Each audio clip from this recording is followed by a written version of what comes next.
不论是纽约还是矽谷，像这样办公室招租的告示随处可见，在财经专家眼里，其实相当触目惊心。The environment is certainly shifting on Main Street, and it's weighing on optimism. Losses at the bank level, right? There's going to be losses at the investors level, and I think for cities, right, they're going to have this potential, this urban doom loop. 专家好像是在危言耸听，但他们口中的城市死循环，可能已经在美国的主要大城市上演。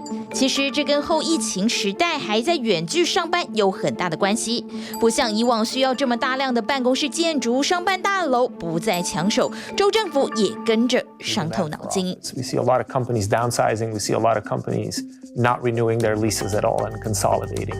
And with this demand decline for office comes declines in the revenues for the owners of those offices and value declines in these offices. Declines in property values reduce property tax revenues for the city. The cities have to balance their budget. They now need to cut spending. That means less money for public safety, for sanitation, for transportation, for education. Makes the city a less attractive place to live. People migrate out. 美国很多州都大量仰赖地产税，像是拿纽约来说，地产税就占了40%以上，商用房产税更是占了1%。所以只要这些办公室大楼的房价大跌40%，纽约的税收就等于少了4%，一年1000亿预算就少了40亿，要想办法弥补。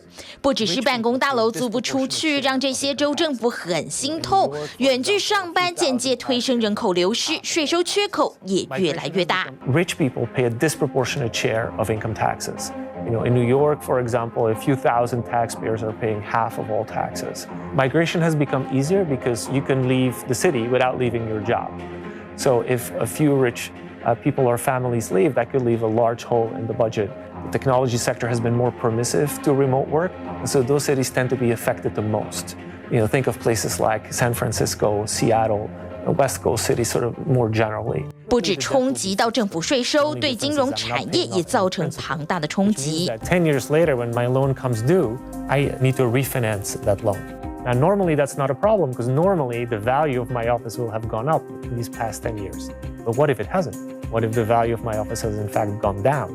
So now the bank will look at that office all over again and reassess it. And to the extent it's even willing to give me a new loan, it's going to only want to give me a smaller loan. 对这些办公大楼的房东来说，银行给的贷款不够，要再投入资金等招租并不划算，干脆让银行把闲置的办公大楼给收回去。但对银行来说，也是阶下烫手山芋。So banks are facing this deterioration in basically the credit quality of these commercial mortgages that they have on their books. So these smaller regional banks that have done a lot of local commercial real estate lending, they're now tightening the screws on the credit for the local non-real estate firms as well. That is sort of a traditional credit crunch. Commercial real estate is a very large asset class. There's about $5 trillion of commercial real estate out there. And whether you know it or not, your pension fund might very well have an exposure to commercial real estate directly or indirectly. 银行还有政府体系的金流停滞，冲击到民众的福利，还有企业运作，更没有钱去租办公大楼或是买房，等于进入一个恶性循环。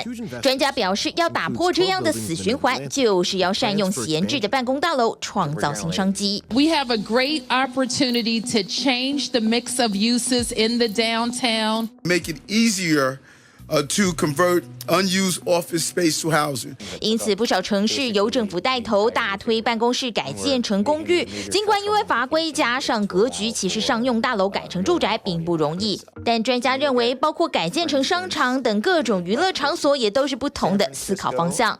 当民众的生活方式改变，城市也应该跟着转变。原地踏步，就只能被困在死循环当中。TVBS 新闻综合报道。想看最完整的新闻内容，记得下载 TVBS 新闻网 APP。